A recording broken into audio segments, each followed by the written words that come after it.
Goebbels' plan is carried out. Dr. Oberfahren shows in his memorandum that Goebbels thought it necessary to heighten the effect of the material alleged to have been discovered in Karl Liebknecht's house by an incident of some kind.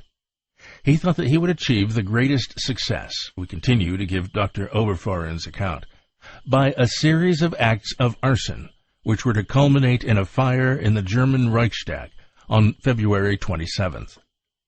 It was agreed that the most important Nazi leaders, Hitler, Goering, and Goebbels, were not to make any engagements to speak at election meetings on that date, but were to be in Berlin. We give below an announcement published in the Völkischer Beobachter of the election speeches which would have been made by Hitler. It is especially noticeable that Hitler kept free from the dates from the 25th to the 27th of February. February 23rd, Frankfurt am Main. February 24th, Munich. February 28th, Leipzig. March 1st, Breslau. March 2nd, Berlin. March 3rd, Hamburg. March 4th, Königsberg. The Völkischer Beobachter adds, it is possible that election meetings will also be arranged for February 25th and 26th. The time of the meetings will be between 8 and 9 p.m. So in order to be prepared for emergencies, Hitler had kept free the dates from February 25th to 27th. But in any event, it was announced beforehand that Hitler could in no circumstances speak in any election meetings on February 27th. Contradictions in the official reports. The first official report stated that a police officer noticed people carrying lighted torches in the dark building, and that he succeeded in capturing the criminal. It further stated that the criminal was found in one of the cellars, and allowed himself to be arrested without showing any resistance. On March 4th, however, a further statement describes the arrest of van der Lubbe as follows. Police on the Brandenburg Tor side of the Reichstag noticed the fire in the building. One of the police saw torches quite clearly and immediately fired. At first there was some doubt about this incident. Since then, however, the marks of the bullets have actually been found. The police then rushed into the Reichstag. They found in the lobby, not as was originally reported, in the cellars, the man Marinus van der Lubbe, who was there overpowered by one of the officers, after considerable resistance. This is the first contradiction in the official reports. Charges against Torgler and Könen. On the evening of March 1st, the official Pressedienst issued the following statement. The official investigation of the grave act of incendiarism in the building of the German Reichstag has up to the present shown that at least 7 persons must have been required for the bringing in of the inflammable material alone, while the placing of it and simultaneous setting fire to the various points in the huge building must have required at least 10 persons. No doubt whatever that the incendiaries were so completely familiar with all the details of the vast building that only unrestricted access over a number of years could have given this definite knowledge of all the rooms. Grave suspicion therefore rests on the Communist Party deputies, who particularly in recent weeks have been noticeably often meeting in the Reichstag building under the most diverse pretexts. This familiarity with the Reichstag building and with the duty arrangements of the officials also explains the fact that, for the time being, only the Dutch communist who was caught in the act was arrested, as after he had carried out his criminal deed, he was unable to escape owing to his ignorance of the building. The arrested man, who is also known in Holland as extremely radical, has been continuously present at the meetings of the Communist Action Committee, and was drawn in to carry out the act of incendiarism. The investigation has further established that 3 witnesses, some hours before the outbreak of the fire, saw the arrested Dutch criminal in the company of the Communist deputies Torgler and Könen in the corridors of the Reichstag at about 8 o'clock in the evening. A mistake on the part of these witnesses is out of the question in view of the criminal's appearance, as moreover the deputy's entrance to the Reichstag is closed at 8 p.m., and the communist deputies Torgler and Koenen, at about 8:30 p.m., asked for their coats and hats to be brought to their rooms, and only left the building through another door at about 10 p.m. Extremely grave suspicion rests on these two communists, for it was between these times that the fire was arranged. The rumor that Deputy Torgler voluntarily presented himself at police headquarters is not correct. It is true that through his legal advisor he asked for a safe conduct when he realized that escape was impossible. But this was refused, and the deputy was arrested. On March 4th, the chief of the political police issued a report stating that, insofar as the investigation has up to now produced results giving rise to well-founded suspicion of the complicity of third persons, in the interests of the pending prosecution and of the security of the state, no statement can be made. So that on March 1st, grave suspicion rests on Torgler and Koenen, and the security of the state does not prevent the announcement of the grounds for this suspicion. On March 4th, any information bearing on the grounds for suspicion would endanger the security of the state. This is the second contradiction. In the Präsidienst message of March 1st, which has already been quoted, it is stated that Torgler and Koenen left the Reichstag building at about 10 p.m. According to the messages issued by the Wolf Bureau and the Telegrafen Union and the foreign correspondence, the fire was discovered in the time between 9 and 9:15 p.m. At 9:15, the fire brigade started operations. At about the same time, the police surrounded the Reichstag and prevented any access to it. A few minutes after the fire had been discovered, Göring arrived on the spot, and shortly after his arrival, Hitler, Goebbels, Papen, and Prince August Wilhelm also arrived. But in spite of this, the deputies Torgler and Koenen quietly left the burning Reichstag, which was cordoned off by the police and surrounded by a crowd of thousands of people, and it did not occur to anyone to ask them a single question. This is the third contradiction. A complete alibi. Two waiters in the Aschinger restaurant, near the Friedrichstrasse station, have deposed on oath that the Reichstag deputy Torgler took his evening meal in the restaurant not later than 8:30. Torgler must therefore have left the Reichstag, at the very latest, soon after 8 o'clock, and not at 10 o'clock, as the official statement asserts. A sworn deposition made by the Reichstag deputy Wilhelm Koenen is printed below. This shows that Torgler and Koenen left the Reichstag that evening between 8:10 and 8:15 p.m. We give the deposition in full, because Koenen arrived at the Reichstag at about 6:30 p.m. on February 27th, and was with Torgler until 1:30 a.m. the following morning. These two deputies have a complete alibi, which shows that there is not a word of truth in the charge against them made by the Hitler government. Koenen's deposition is as follows. In the afternoon of February 27th, I went, as I had done almost every day of the previous week, to the police headquarters in the Alexanderplatz to see Detective Commissioner Dr. Braschwitz, in order to discuss with him further the question of releasing election material from Karl Liebknecht House. Shortly after 3 p.m., we went round to Karl Liebknecht House with some detective officers, and there a few small lots of posters, streamers, and other election material were released by the police and packed and sent out. When this had been completed, at 5:40 p.m., I took leave of the detective commissioner, arranged to meet some of our helpers next day in a neighboring restaurant to organize the dispatch of further material, and then telephoned to our fraction secretariat in the Reichstag, as I had to discuss some points in connection with the distribution of speakers for the last week of the election campaign. Following on this telephone conversation, I went direct to the Reichstag for the purpose stated, reaching there shortly before 6:30. There I met my colleague Ernst Torgler, who, as chairman of the official election committee of our party, was concerned in the allocation of party members of the Reichstag to the meetings which had been arranged. At about 7:15 p.m., I had settled the business I had come for, and Torgler asked me to visit a few minutes for him, as he was only waiting for a telephone call which would soon be through.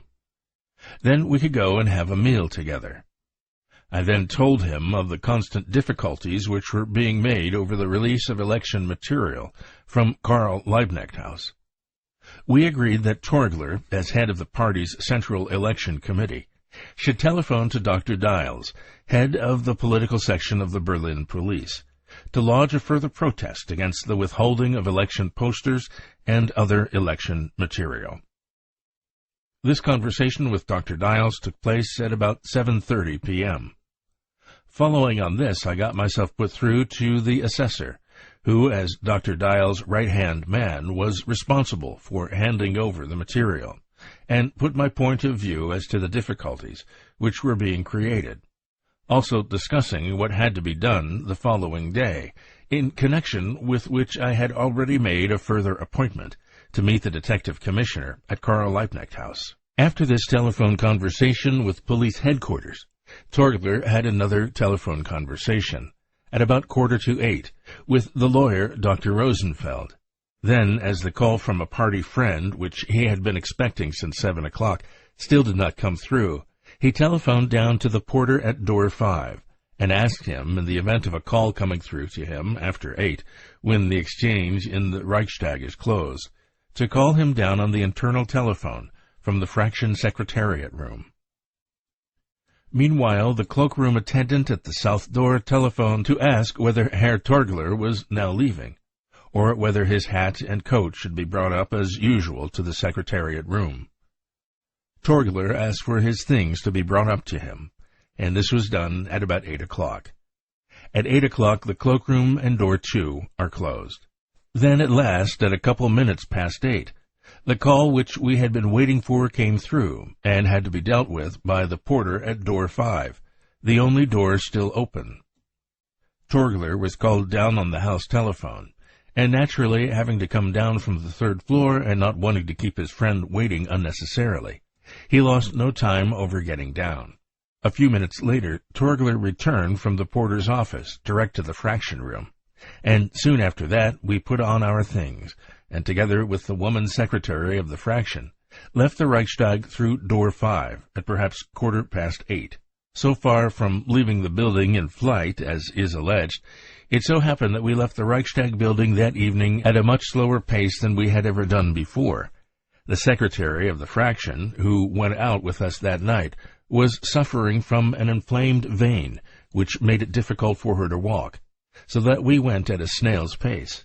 It was at this very slow pace that we walked to the Friedrichstrasse station, where the secretary left us, and went down to the underground. We went straight, that is, therefore, at about 8:30, to the Aschinger restaurant at the Friedrichstrasse station, where we had supper. There we met 3 other party friends, and stayed for some time talking to them. 2 of these friends left us after they had had a meal, somewhere between 9:30 and 10:15.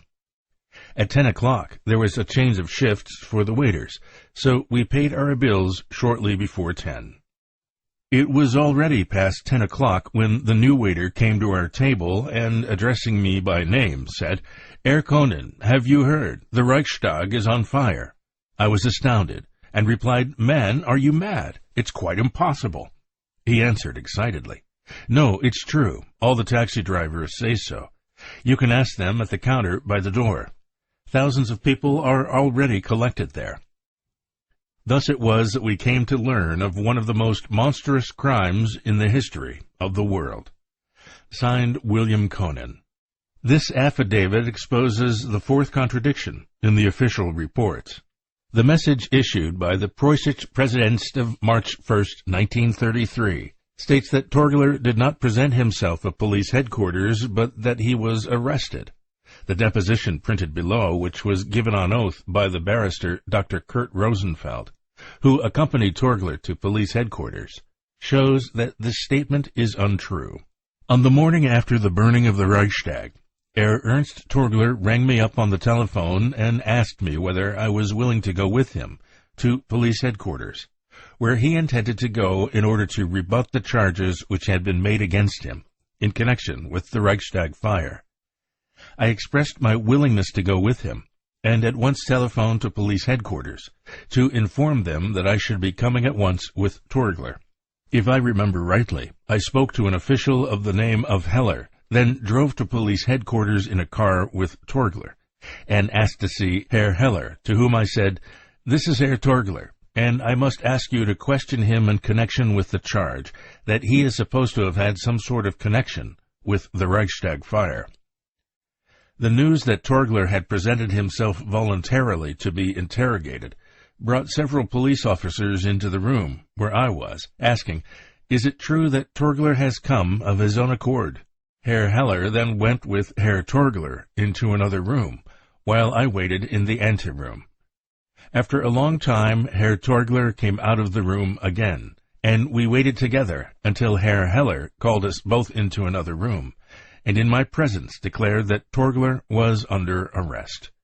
Signed, Kurt Rosenfeld. This is the fifth contradiction. The Preußisch-Präsident of March 1st reported that Deputy Torgler had been several hours in company with the incendiary in the Reichstag building, and that he had also been in the company of other persons implicated in the fire. If Torgler had really been an accomplice, the most elementary common sense would have prevented him from showing himself in public with van der Lubbe. This is the sixth contradiction. The statement issued by the official Preußisch-Präsident on March 1st asserts that the communist deputies of the Reichstag were familiar with the Reichstag building and with the duty arrangements of the staff. In fact, the communist deputies of the Reichstag were not familiar with the duty arrangements of the staff, as they had no seat on the presidium of the Reichstag and were moreover excluded from all committees which dealt with the administration of the Reichstag building. And, moreover, as we shall show, on the day of the burning of the Reichstag, the duty arrangements of the staff had been altered by the National Socialist House inspector, so that although Göring, president of the Reichstag, was in a position to know about this alteration, the communist deputies could not have known of it. This is the seventh contradiction. Van der Lubbe not a communist. The official President's messages of February 28th state that van der Lubbe stated that he was a member of the Dutch Communist Party. The version broadcast on the wireless that van der Lubbe had had on him a membership card of the Dutch Communist Party was dropped even on the night of the Reichstag fire because it was too incredible. The first journalist who interviewed van der Lubbe after the burning of the Reichstag was the reporter of the Amsterdam paper De Telegraaf, whose message was published in his paper on March 2nd. Marinus tells me that for some years now he's not been a member of any party. He is not a convinced communist. In fact, Marinus van der Lubbe resigned from the Young Communist League of Leiden in April 1931 in order to forestall his expulsion. This is the eighth contradiction. The Wolf Telegraph Bureau reported from Amsterdam on March 2nd. The attempt made by the Dutch communists to repudiate van der Lubbe cannot succeed, for police headquarters in The Hague have information that Lubbe was not expelled, but merely removed from the front line and given the cold shoulder because his radical ideas did not suit the cautious party leadership in Holland. The German authorities wanted to create the impression that a communist who had been given the cold shoulder by the Dutch Communist Party. In reality, van der Lubbe had not been a member of the Young Communist League since April 1931, was used by the Germanist Communist Party for terrorist acts. Was it not the National Socialists who had been for years asserting that the closest links existed between the communist parties, which are all only sections of the Communist International? How then can it be imagined that a Dutch communist who had been given the cold shoulder would be received by the German communist leaders with open arms and entrusted with the most confidential work? That is the ninth contradiction. The same report by the Wolf Telegraph Bureau goes on to say, as recently as December 22, 1932, Lubbe took part in a meeting of taxi drivers in The Hague who were on strike and made a long communist speech. This information, given by the Dutch police, is indeed extremely important in its bearing on the Reichstag fire. In the meeting of taxi drivers, van der Lubbe did not make a communist speech, but as he had frequently done before, attacked the Dutch Communist Party. We have definite evidence of this in a signed statement made by A. Terrell, a member of the staff of the Tribune, and countersigned by a number of other persons present at the meeting. This is the 10th contradiction. The statement made by the chief of the political police on March 4th asserted that van der Lubbe knew German.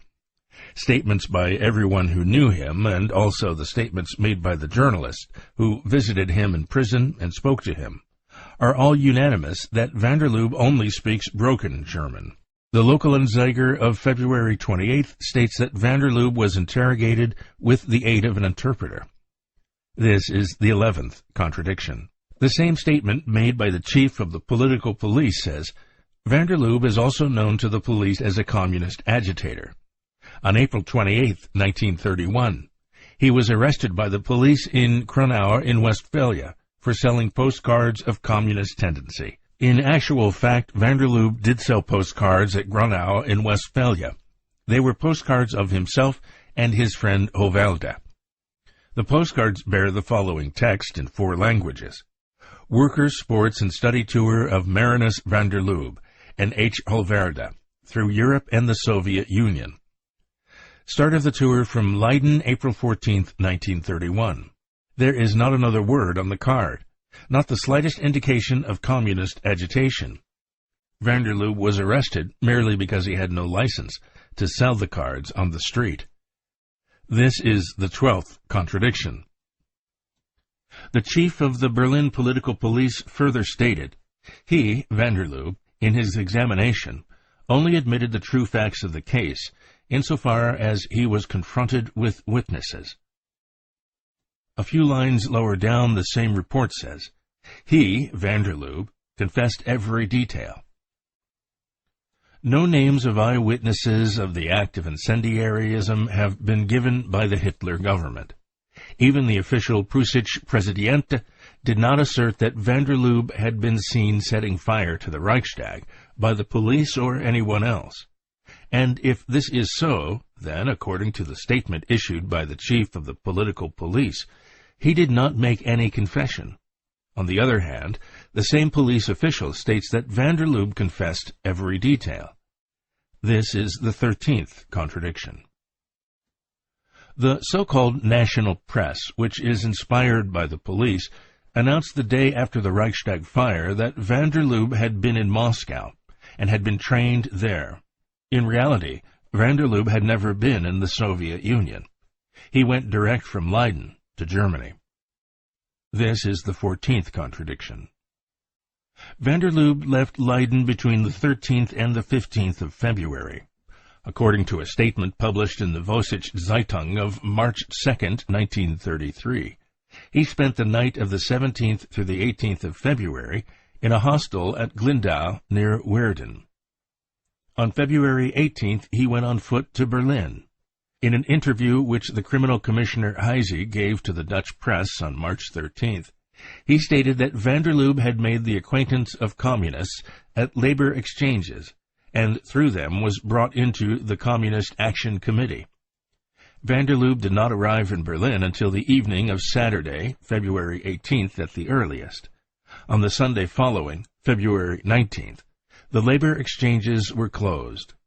If the statement made by the police is correct, therefore, he could not have made the acquaintance of communists at a labor exchange before Monday, February 20th, at the earliest. The reader must imagine for himself. A Dutchman, speaking broken German, without any transfer papers from the Dutch Communist Party, on February 20th makes the acquaintance of communists at a labor exchange in Berlin, is brought by them into contact with the leaders of the party, and commissioned by them to set fire to the Reichstag on February 27th. This is the 15th contradiction. A statement issued by the official Preußische Präsident of March 1st says, the arrested man has been continuously present at the meetings of the Communist Action Committee and was drawn in to carry out this act of incendiarism. On March 3rd, the Central Committee of the German Communist Party made the following statement in reply. Of course, no meetings of any Communist Action Committee have been held in the Reichstag or elsewhere at which the man arrested in the Reichstag, Vanderloob, was present. In the first place, no Communist Action Committee exists, but only the Central Committee of the German Communist Party and its political bureau. In the second place, no individuals take part in meetings of the Communist Party or of any of its units who are not members of either the German Communist Party or of some other section of the Comintern. This reply to Goering's assertions reveals the 16th contradiction. Catacombs in Karl Liebknecht House. A statement issued by the official Preußische Pressedienst on February 28, 1933, says, "Among the 100 centners of material which the police discovered in their search of the Karl Liebknecht house were instructions for the carrying out of the Communist terror on the Bolshevik model. According to these instructions, government buildings, museums, mansions, and essential plant were to be burnt down. The further direction is given that in riots and conflicts, women and children are to be put in front of the terrorist troops. If possible, the wives and children of police officials. The discovery of this material has checked the systematic carrying through of the Bolshevik Revolution."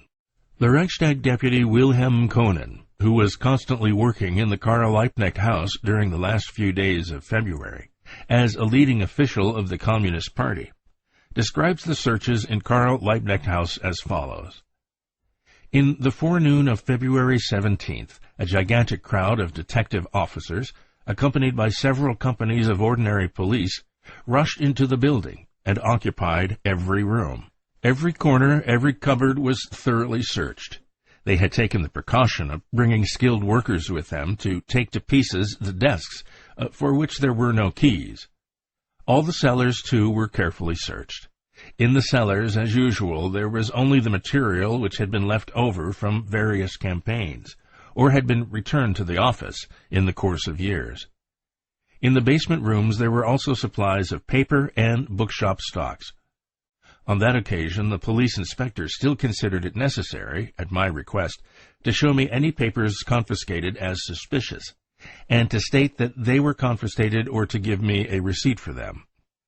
Among the papers seized in the course of this exhaustive search, which lasted many hours, there was neither the book The Art of Armed Insurrection, nor any other so-called seditious publication. Nor was there any mention of these in the police reports issued immediately after the raid. It was only a week later, on February 24th, although I had been almost every day with police inspectors in the Karl Liebknecht house, in connection with getting out election material, that police headquarters suddenly asserted that in the course of a new search in the so-called catacombs, seditious material had been found, including the book The Art of Armed Insurrection. This alleged new search, if it took place at all, must have been carried out without any civilian witnesses, and without any representative of the people concerned being present. This is all the more significant as I had been practically every day in the Karl Liebknecht house negotiating with police inspectors to recover election material, paper, books, and so forth, and getting them dispatched.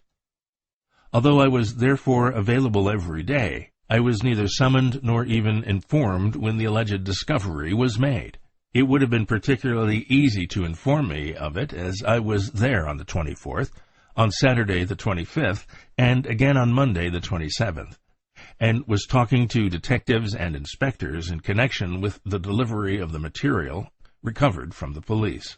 On February 25th, after the report of the passages, vaults, and catacombs had already appeared in heavy type in the great press, when I had finished with the inspector in charge in connection with the release of election material, I asked him where the catacombs were.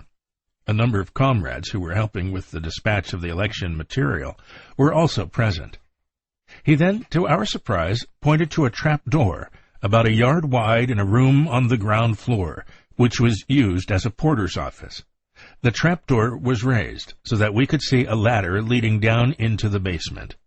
A comrade who had worked in the building for many years and knew it well said, "Man, that's the trap door to our old beer cellar."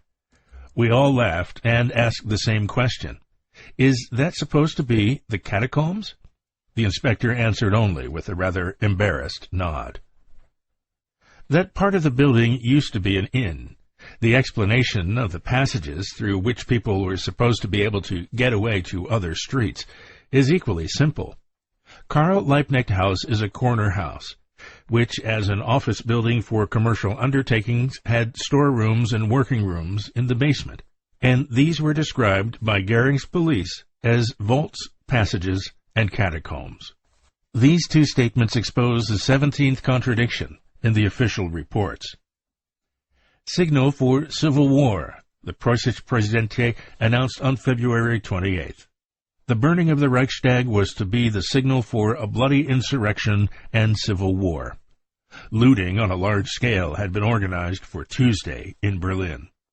It has been ascertained that today was to have seen throughout Germany terrorist acts against individual persons, against private property, and against the life and limb of the peaceful population, and also the beginning of general civil war.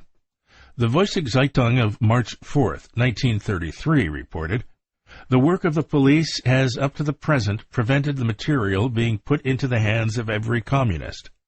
It has only got into the hands of a few functionaries in secret communications."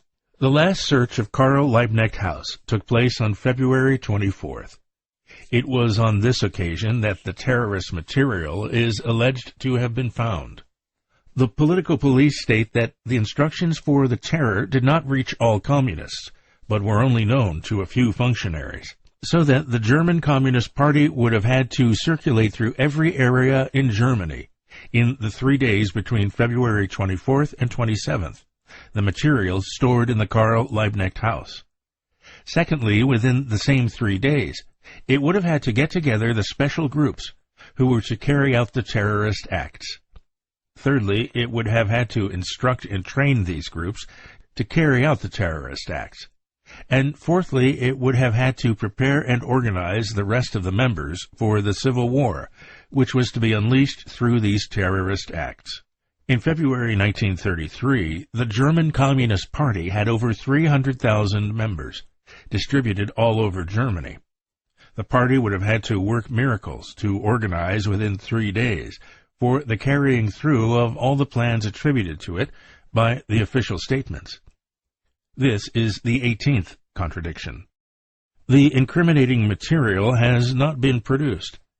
During the evening of March 1st, the official Preußische Präsidentin issued the following announcement.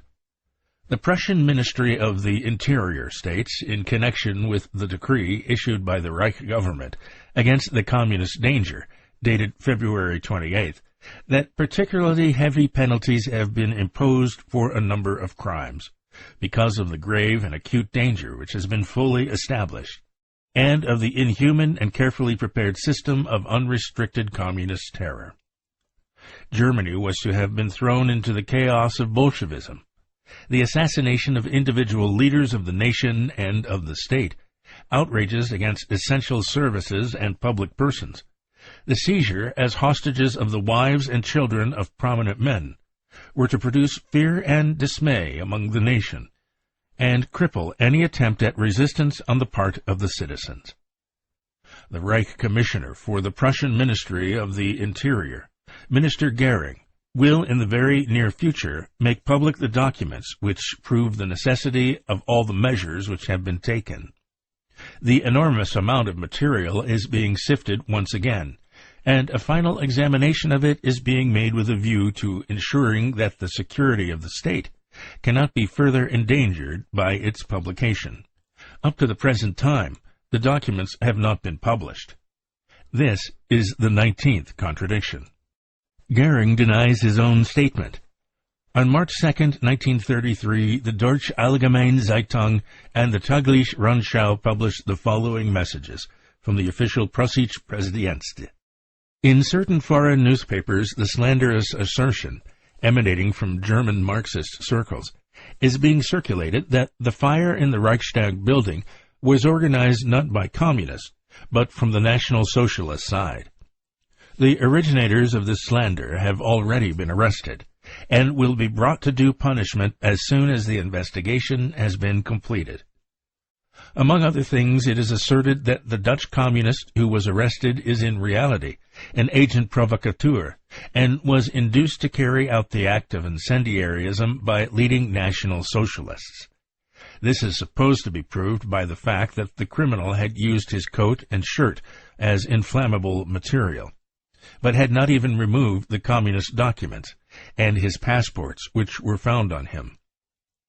Significance is further attached to the fact that the police authorities have not published the photograph of the incendiary and the documents found on him, and have also offered no reward for persons who could give further information about the criminal and establish his connections with communist and social democratic politicians. This unusual procedure in an important criminal case is supposed to be evidence that the authorities are hindering the elucidation of the crime, in order to be able to use a National Socialist act of provocation as a pretext for anti-Marxist measures. In reply to this, it is stated from official sources that these slanderous arguments are, of course, devoid of any basis.